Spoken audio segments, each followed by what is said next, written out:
Good morning friends. तो prelims booster के आज हम अपने पहले टॉपिक को देखते हैं जो कि है बॉर्डर सिक्योरिटी फोर्स।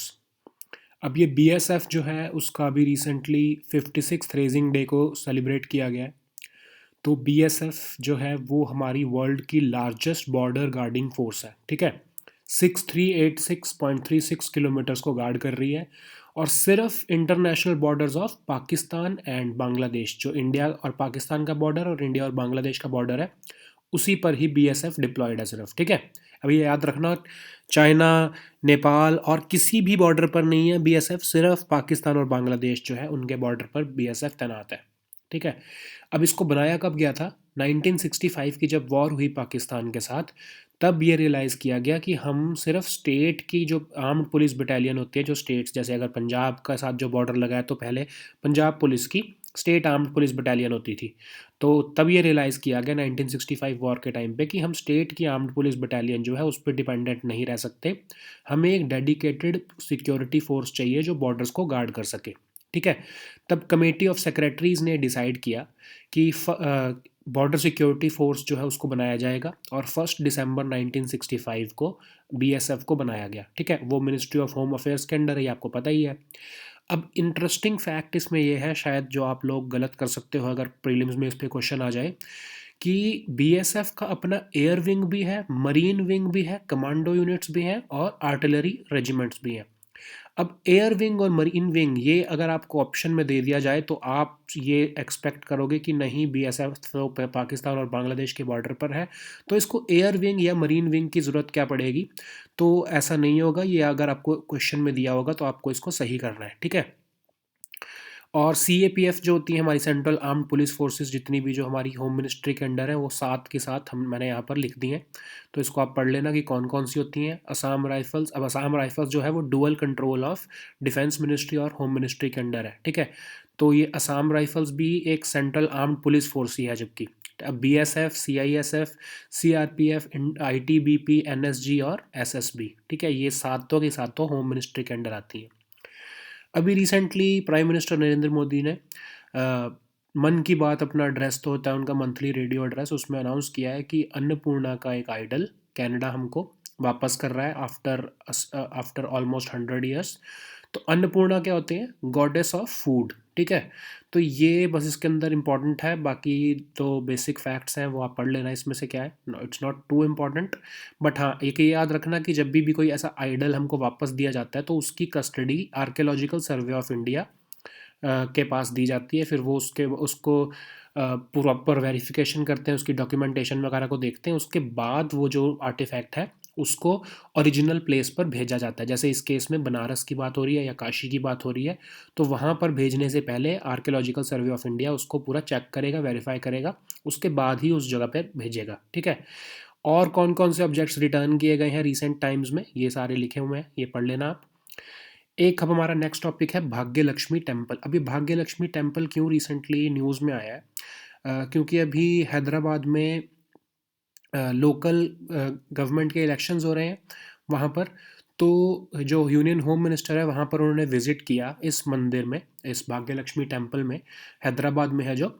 तो वो टेम्पल जो है वो उसका एक लिंक है कि जो हैदराबाद है उसको भाग्यनगर कहा जाता था पहले।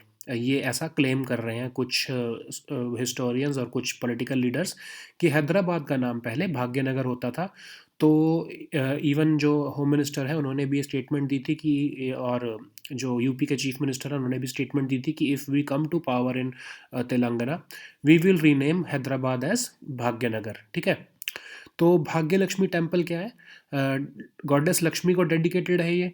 अब ये टेम्पल जो है वो एनक्रोच कर रहा है पेरीमीटर ऑफ चार मीनार। चार मीनार कहाँ पर है? हैदराबाद में। तो हैदराबाद के एक पेरीमीटर पर ही एनक्रोच करता है ये temple, archaeological survey of India के मुताबिक है, ठीक है। तो इसमें वहाँ पर डिस्प्यूट रहता है, वहाँ पर कम्युनिटीज़ के बीच बीच में कम्युनल डिस्प्यूट हो जाता है कि जब ये टेम्पल वहाँ पर एनक्रोच करता है तो कुछ कम्युनिटीज़ जो है वो कोर्ट में जाके इसके ऊपर स्टे लेती हैं। फिर ये एक कन्फ्लिक्ट वहाँ पर चलता रहता है, ठीक है। तो भाग्य लक्ष्मी टेम्पल इसको क्यों कहा जाता है कि जो जो ऑर्गेनाइजेशंस हैं कुछ ऐसी, जो वहाँ पर जो पॉलिटिकल ऑर्गेनाइजेशंस हैं वो कहती हैं कि हैदराबाद को पहले भाग्यनगर कहा कहते थे, और उसका नाम बाद में हैदराबाद कर दिया गया मोहम्मद कुली कुतुब शाह के द्वारा, ठीक है। तो यही जो भाग्यनगर है उसके नाम पर ही भाग्य लक्ष्मी टेम्पल का नाम पड़ा है। और अभी इसके बारे में कुछ ऐसी डिटेल्स भी सामने नहीं आई हैं कि कितना पुराना मंदिर है। 1960s में एकदम से ये मंदिर सामने आया था और किसी को नहीं पता कि ये कितना साल पुराना है।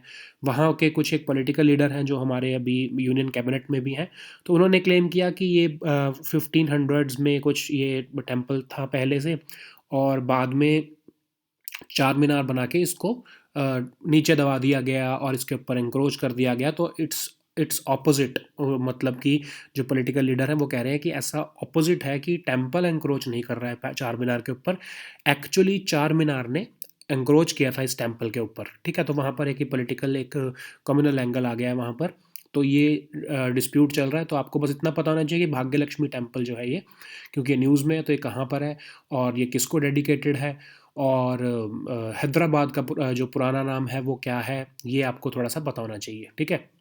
अब एक बहुत इंपॉर्टेंट टॉपिक है कि फॉर्मूला फॉर एमएसपी कैलकुलेशन। अभी रिसेंटली फार्म प्रोटेस्ट चल रहे हैं, एमएसपी बहुत ज़्यादा न्यूज़ में चल रहा है, तो एक आपने सुना होगा कि 1.5 गुना एमएसपी देने की बात हुई है। गवर्नमेंट ने मार्च 2020 में एक गवर्नमेंट रिलीज़ में कहा कि गवर्नमेंट ने सारी खरीफ मतलब जितनी भी मैंडेटेड क्रॉप्स जिनके ऊपर एमएसपी मिलता है, उतनी उन सारी खरीफ, रबी और कमर्शियल क्रॉप्स पर ऑलमोस्ट 1.5 टाइम्स जो है वो एमएसपी देने का शुरू कर दिया है, ठीक है।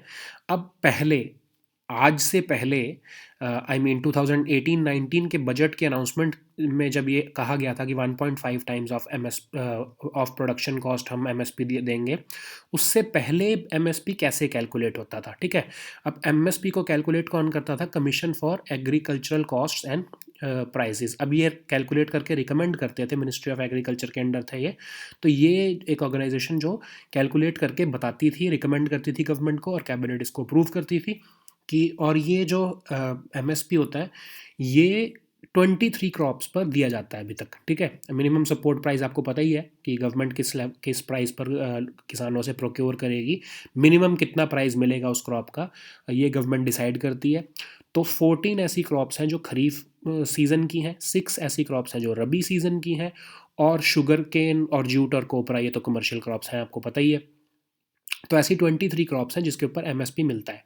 अब बहुत सारे फैक्टर्स पहले कैलकुलेट किए जाते थे, जैसे कि कितनी कॉस्ट ऑफ कल्टीवेशन आती है इस क्रॉप को बनाने में, फिर सप्लाई और डिमांड की सिचुएशन क्या है उस कमोडिटी की, मार्केट प्राइस के ट्रेंड्स कैसे चल रहे हैं डोमेस्टिक और ग्लोबल लेवल पर, और भी बहुत सारे फैक्टर, एनवायरनमेंट के फैक्टर्स, फिर terms of trade off agriculture and non agriculture sector, ये बहुत सारे फैक्टर्स को कैलकुलेट करके इसका पूरा आइडिया लगा के सीएसीपी एक रिकमेंडेशन देता था कि इतना एमएसपी होना चाहिए इस पर्टिकुलर क्रॉप का, ठीक है। लेकिन 2018 के बजट में ये सब चेंज हो गया। 2018-19 के बजट में कहा गया कि हम अब से न्यू फार्मूला अपनाएंगे एमएसपी को अनाउंस करने का। अब हम क्या करेंगे कि प्रोडक्शन में जितनी कॉस्ट लगती है एक फार्मर की, उसका 1.5 टाइम्स हम एमएसपी देंगे। तो समझ लो कि अगर आपका खर्चा पूरा, एग्जांपल ले लो कोई भी क्रॉप का, जैसे शुगर केन का एग्जांपल ले लो, कि अगर आपको शुगर केन उगाने के लिए 200 रुपये का खर्चा आया है, तो जो उसका एमएसपी होगा वो 1.5 टाइम्स होगा, मतलब 300 रुपये गवर्नमेंट उसका अनाउंस करेगी एमएसपी। तो अगर आपने 200 रुपये की आपकी कॉस्ट लगी है शुगर केन को प्रोड्यूस करने में, तो गवर्नमेंट आपसे वो एमएसपी 300 रुपये में उसको प्रोक्योर कर लेगी, ठीक है, क्योंकि 1.5 टाइम्स ऑफ आपकी प्रोडक्शन कॉस्ट है। अब ये प्रोडक्शन कॉस्ट कौन सी है, ठीक है, मैं तो आपको एक रुडिमेंट्री आइडिया से बता रहा हूँ ना कि आपकी प्रोडक्शन कॉस्ट क्या है। अब ये भी इलेबोरेट पूरी प्रोसीजर है कि प्रोडक्शन कॉस्ट को कैसे कैलकुलेट किया जाए। तो सीएसीपी कैसे, 3 तरह की कॉस्ट्स होती हैं प्रोडक्शन कॉस्ट, जिनको जिनको लेकर सीएसीपी डिसाइड करता है कि एमएसपी कितनी होगी, ठीक है। सबसे पहली कॉस्ट है ए टू। वो कॉस्ट होती है जो डायरेक्टली एक फार्मर इंकर करता है, ठीक है, जैसे कि सीड्स खरीदने में, फर्टिलाइज़र खरीदने में, पेस्टिसाइड खरीदने में, लेबर को वो जो पैसा देगा, या फिर जो उसने लैंड लीज पे लिया हुआ है उसके ऊपर जो पैसा लग रहा है, उसका फ्यूल पे, इरिगेशन पे, जो बेसिक खर्चा एक क्रॉप को की फार्मिंग में आता है, वो उसको हम A2 कहते हैं, ठीक है। A2 प्लस एफ एल क्या चीज़ है इसमें? Family labour. अब उस किसान की बच्चे, बेटियां, लड़का उसका, या उसकी वाइफ जो है, जो जिसको वो कुछ खर्चा तो नहीं देता है, बट हाँ उनकी भी तो फैमिली की भी, अगर वो फैमिली उस खेत पे काम कर रही है तो उनकी भी तो लेबर लग रही है, वो भी तो अनपेड है ना। तो उस अनपेड फैमिली लेबर को भी कैलकुलेट किया जाता था, उसमें भी इंक्लूड किया जाता है। तो A2 जो है वो हमारी नॉर्मल कॉस्ट है जो डायरेक्ट कॉस्ट लगती है, FL जो है वो अनपेड फैमिली लेबर है। तो इन दोनों को मिला के बन जाता है A2 प्लस FL, ठीक है। अब हमारा नेक्स्ट कंपोनेंट है C2। C2 क्या चीज़ है कि अगर तो फार्मर उस लैंड पर जिस पर वो खेती कर रहा है उसको वो खुद ही ओन करता है, मतलब कि मैं अपने ही फार्म लैंड पर अगर खेती कर रहा हूँ, तो उसके ऊपर जो अपॉर्चुनिटी कॉस्ट मेरी लग रही है, अपॉर्चुनिटी कॉस्ट मतलब क्या होता है कि मैं उस लैंड पर खेती कर रहा हूँ, अगर मैं खेती ना करता, अगर मैं उसको किराए पर दे देता तो मेरे पास खर्चा आता, मेरी जो मैं इंटरेस्ट उसके ऊपर, जो मेरे पास खर्चा, जो उसको मेरे पास रेंट आता, उसको मैं कहीं इन्वेस्ट करता तो उससे मुझे इंटरेस्ट भी आता, ठीक है। और फिक्स्ड कैपिटल एसेट्स और जो है उसके ऊपर भी, जो जैसे कि अगर ट्रैक्टर वो यूज़ कर रहा है किसान, तो उसको अगर वो आगे दे दे किसी को, तो उस पर जो उसको रेंट आएगा या उसको इंटरेस्ट आएगा या उसको बेचने पर जो उसको प्रॉफिट होगा, तो उसको हम कहते हैं C2, ठीक है। अब आइडियली जो किसान हैं वो कहते हैं कि हमको A2 plus FL plus C2, ये तीनों को कॉस्ट को आप ऐड करो, उसके बाद जो आपकी टोटल कॉस्ट आती है वो हमारी असली कॉस्ट ऑफ प्रोडक्शन है, ठीक है। लेकिन प्रॉब्लम क्या आई कि 2018 में जब फाइनेंस मिनिस्टर अरुण जेटली ने अनाउंस किया कि हम कॉस्ट के 1.5 टाइम्स पर आपको MSP देंगे, तो उन्होंने ये मेंशन नहीं किया कि A2 प्लस FL या C2 कौन सी कॉस्ट के ऊपर आप कौन सी कॉस्ट के 1.5 टाइम्स आप MSP अनाउंस करने वाले हो। तो ये गवर्नमेंट ने क्लियर नहीं किया, फाइनेंस मिनिस्टर ने अपने बजट में क्लियर नहीं किया, ठीक है। तो जो फार्मर्स हैं वो कहने लगे कि एक्चुअली पहले क्या हुआ कि CACP ने फिर बाद में जब MSP अनाउंस करना शुरू किया, तब ये पाया गया कि MSP जो है वो A2 plus FL cost per मिलता है, ठीक है। सिर्फ A2 कॉस्ट कौन सी कॉस्ट है, जो डायरेक्टली फार्मर इंकर करता है, दूसरी FL कॉस्ट जो है वो अनपेड फैमिली लेबर वाली कॉस्ट है। तो इन दोनों कॉस्ट को ही सिर्फ ऐड करके इसी का 1.5 टाइम्स आपको MSP दे रहे हैं, किसानों को सरकार दे रही है, ठीक है। C2 कॉस्ट को ऐड नहीं किया, C2 कौन सी, जो रेंटल और इंटरेस्ट फॉरगॉन की कॉस्ट है, उसको ऐड नहीं किया गया। तो किसानों ने बोला कि जो ओरिजिनल हम जो रिकमेंडेशन थी स्वामीनाथन कमीशन की रिपोर्ट की जो रिकमेंडेशन थी, उन्होंने कहा था कि C2 को भी ऐड करो, ठीक है। A2 plus FL plus C2 इन तीनों को ऐड करके इसका 1.5 टाइम्स जो है MSP अनाउंस होना चाहिए, ठीक है।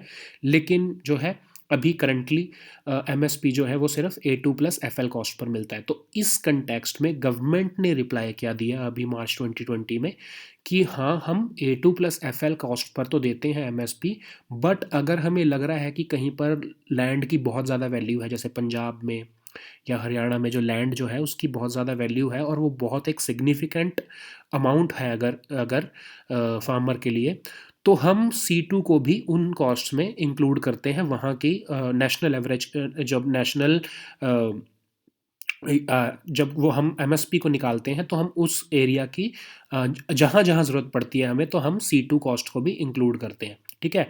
लेकिन जो फार्मर्स हैं वो ये डिमांड कर रहे हैं इसको across the board, across the country, इसको C2 कॉस्ट को इंक्लूड करना शुरू करो जब MSP को आप अनाउंस करते हो, ठीक है। तो ये एक बहुत बड़ा पेच फंसा हुआ है MSP के लिए। तो ये फार्म प्रोटेस्ट के अंदर भी MSP की कैलकुलेशन का भी जो है वो एक बहुत बड़ा इशू है, वो भी डिस्कस किया जा रहा है आजकल, ठीक है। तो नेक्स्ट हमारा टॉपिक है फेक न्यूज़। अब फेक न्यूज़ क्या है कि रिसेंटली एक मीडिया ऑर्गेनाइजेशंस की मीटिंग हुई, ब्रिक्स की जो है मीटिंग हुई, जिसमें फेक न्यूज़ को कॉम्बैट करने की बात की गई, ठीक है। अब ये डिटेल्स आप पढ़ लेना, इसमें क्या क्या किसने स्टेटमेंट दी, क्या बोला, तो ये आप पढ़ लेना इसमें। It's not too important for me to discuss here in the video. But आपको ये पता होना चाहिए कि फेक न्यूज़ जो है उसकी डेफिनेशन क्या है, वो होता क्या है।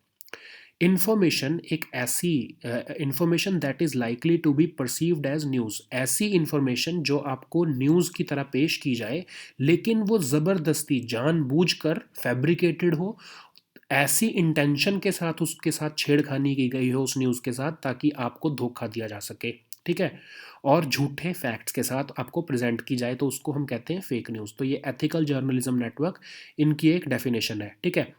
अब इसका इम्पैक्ट क्या होगा फेक न्यूज़ का पॉलिटी पे और सोसाइटी पे, ये एक तरह से अगर आपको मेंस का क्वेश्चन आता है तो आप ये पूरा लिख सकते हो कि impact of fake news on polity and society, how government should deal with the fake news और how public should deal with the fake news. ये बहुत बेसिक से बहुत ही सिंपल लैंग्वेज में पॉइंट्स हैं, इनको आप पढ़ लेना। It would not be good for me to discuss in this video. बहुत सिंपल से पॉइंट्स हैं, इसको आपको समझ आ जाएंगे, मैं आपको अश्योर करता हूँ कि आपको ये समझ आ जाएंगे। बहुत सिंपल पॉइंट्स हैं ये, ठीक है। तो अब हमारा नेक्स्ट टॉपिक है ऑक्टेन 100 फ्यूल।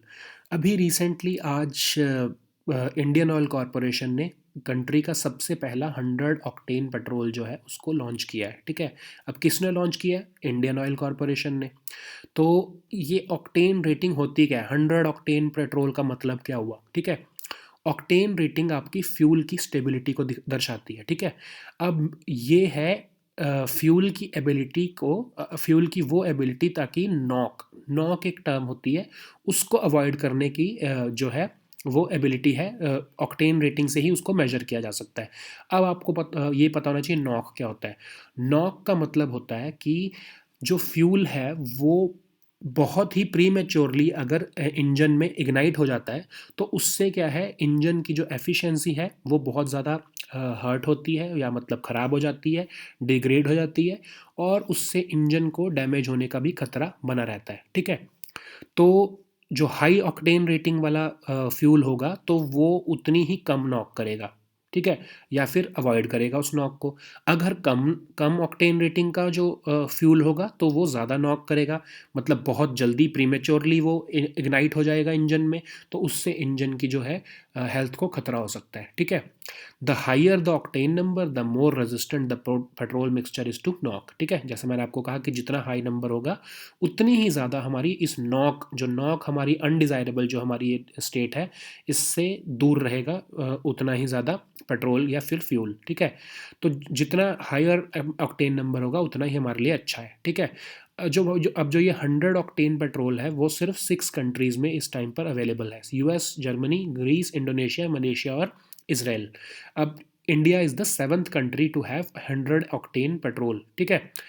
अब ऑक्टेन रेटिंग्स जो है बेसिकली इंडिया में भारत 3 जो एमिशन नॉर्म्स हैं उसके मुताबिक 91 ऑक्टेन मिनिमम रेटिंग होनी चाहिए फ्यूल की, ठीक है। इससे कम होगा तो इंजन डैमेज होने का पूरा खतरा बना रहता है। अब आपको ये भी पता होना चाहिए कि जो बहुत लग्जरी कार्स होती हैं या बहुत हाई, जिनका इंजन बहुत भारी होता है, जो बहुत बड़ी कार्स होती हैं, उसमें बहुत हाई लेवल के ऑक्टेन का फ्यूल डलता है, ठीक है, क्योंकि ताकि उनका इंजन भी बहुत भारी है तो उसकी डिमांड भी बहुत ज़्यादा एडवांस होती है। तो 91 ऑक्टेन से ज़्यादा ऑलरेडी, मतलब 91 से 94 जो है वो ऑक्टेन का पेट्रोल उसमें डलता है, या फिर फ्यूल डलता है उसमें। और इवन ऑक्टेन 99 जो कि हिंदुस्तान पेट्रोलियम ने लॉन्च किया था अभी रिसेंटली, वो इन कार्स में या इन व्हीकल्स में लगता है, ठीक है।